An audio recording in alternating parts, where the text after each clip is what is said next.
dahil supalpal na to si Lacson kay Marcoleta, nabuking ni Marcoleta na talagang umiiwas sa investigasyon ng ghost projects ito si Lacson. Kita naman natin, yung dapat ipatawag, ayaw niya ipatawag. Yung hindi dapat ipatawag, ipinapatawag. At kinakampihan pa si Romualdez. Kita natin doon. Wala siyang panalo eh. Kahit sa mong butas tingnan, alam natin, ang leaning nito si Lacson ay nandoon sa magpinsan. Ang loyalty nito wala sa taong bayan. Ang loyalty nito nandoon kay Bongbong Marcos at saka kay Tambaluslos, kay Romualdez. Na alam naman natin ay malaki ang partisipasyon to the very least or mastermind dyan sa ghost projects. Alam natin yan. Hindi makasagot ngayon si Lacson. Nagbitaw siya ng pangako pa nga eh. Kaya lang, dahil hindi niya kayang mapalusutan, bakit ayaw niya ipatawag itong mga Marines? Pumasok siya sa ad hominem. Ipinasok yung patungkol sa China. Diba? Hanap siya ng butas. Si Senator Lacson po ay, ang pagkakaalam ko, isang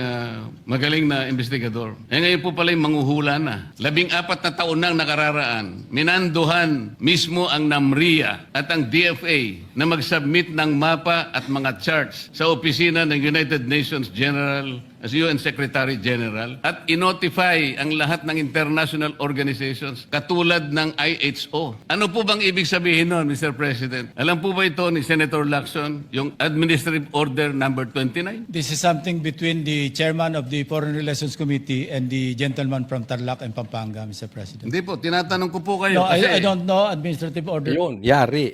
hindi abogado eh. Sabi ko sa inyo, bakit naglagay kayo ng komedyanteng Senate President, naglagay kayo ng ganitong pulis na hindi naman abogado yan. Di ba? Walang katayo-tayo, walang kaalam-alam. Kaya sabi ko, exposed dito talaga si Lacson. Wala talagang alam. Si Lacson ba, kaya naging Blue Ribbon Chairman, ay dahil siya ay capable? Or dahil kaya lang pilipitin ni Marcos at ni Romualdez ang leeg nitong si Lacson? Dahil siya ba may kakayanan mag-imbestiga? May kakayanan siyang pangunahan ng Blue Ribbon? Kaya siya naging chairman? Or dahil attack dog or tagapigil lang ng investigasyon na alam nating tutungo kay Marcos at saka kay Romualdez? Kita nyo, walang alam mo. Andyadjaan ka lang, Lacson. Taga mo sa bato. Nandyadjaan ka lang, kaya ka lang may silbi. Dahil pinoprotektaan mo yung magpinsan. Kung wala na yung protection na yan at hindi ka na nila kailangan, tingnan mo, sa basura ka rin pupulutin sa inodoro. At pag nagkataon na lumabas talaga, I really hope na itong si Lacson manindigan ka ng todo-todo dyan sa magpinsan. Kasi pag nahuli talaga na grabihan ang pagnanakaw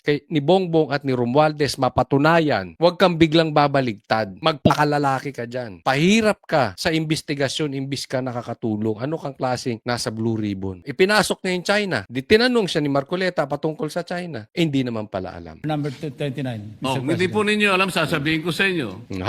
Naghahanap siya, di ba? Nakatingin siya, naghahanap siya ng tulong. Call a friend. O, sige. Hindi mo alam, sasabihin sa ni Marcoleta. I don't Ulitin need ko. to know, Mr. President. I'm not interested. Hindi po kayo interesado sa isang bagay na napaka-importante sa ating bansa? Hanggang ngayon, hindi ma-drawing ang West Philippine Sea. Hindi kayo interesado? Hindi po ako interesado sa sinasabi ninyo. Maring hindi po kayo interesado sa Kasi, sinasabi ko. no, Ngunit ang sasabihin ko, Nagpansin nyo? Look at the demeanor of Lacson. Kinakabahan na. Nauutal-utal na siya. Mahirap talaga makipagtalo dito kay Marcoleta na on the spot ka dyan. Parang yung kabubuhan mo, tinapatan ng isang katutak na spotlight. O, tapos pagbukas ng ilaw, pung, lumabas. Bobo. Exposed dito si Lacson. interesado ang buong Pilipinas sapagkat Call a friend. Sige. dito nakasalalay po kung sino nagsasabi ng totoo. So ayaw po ninyong malaman ng totoo, Ginoong Lacson? Kasi po, Mr. President, Kita niyo yung boses. ang ipapalabas na naman niya, yung China, may karapatan diyan sa lugar na yan. Kaya ayoko na po marinig kasi ilang beses na po natin narinig yan, medyo masakit na sa tenga eh. Alam po Kaya ninyo- sinasabi ko po, ayoko alam na po ninyo, marinig Mr. kung nanggagaling President. sa kanya, Mr. President. Si Senator Lacson po ay, ang pagkakaalam ko, isang magaling na investigador. Ngayon po pala yung manghuhula na.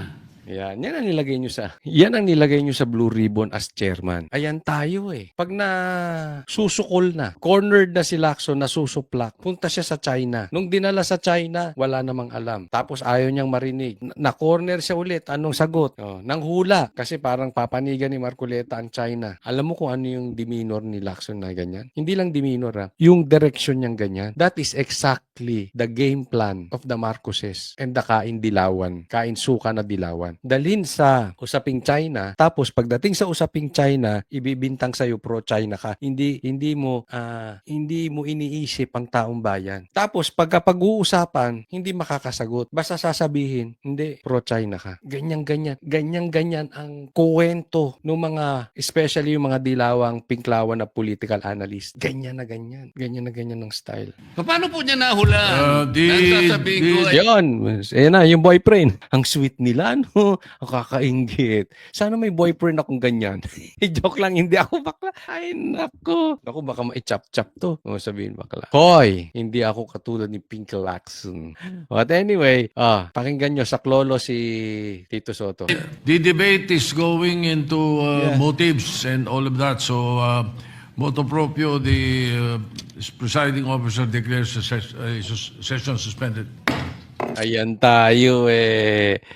Pag nasosoplak yung boyfriend mo, suspended eh. Tingnan nyo yung pagmumukha dito ni Lacson. Hindi na niya talaga malaman, ang gagawin nyo. sasabihin ko ay The debate is going in. hula. Ang sasabihin ko ay The debate is going. Parang bata na natahimik sa sulok. Sige na, asan na yung restback ko? Asan na yung restback ko? Tulungan niyo ako.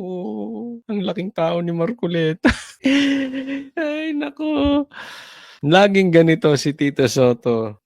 Di ba? So alam nyo na bakit hindi sumasagot si Lacson. Kasi walang laman. At bukod doon hindi lang sa walang laman ito. Hindi talaga siya lalaban kay Marcoleta. Obvious naman eh. Not many kayang dumibate sa ganito ni Marcoleta. Diyan ng mga politiko Pero yung lining niya na siya ay hindi para sa taong bayan, para siya doon kay Marcos at kay Romualdez.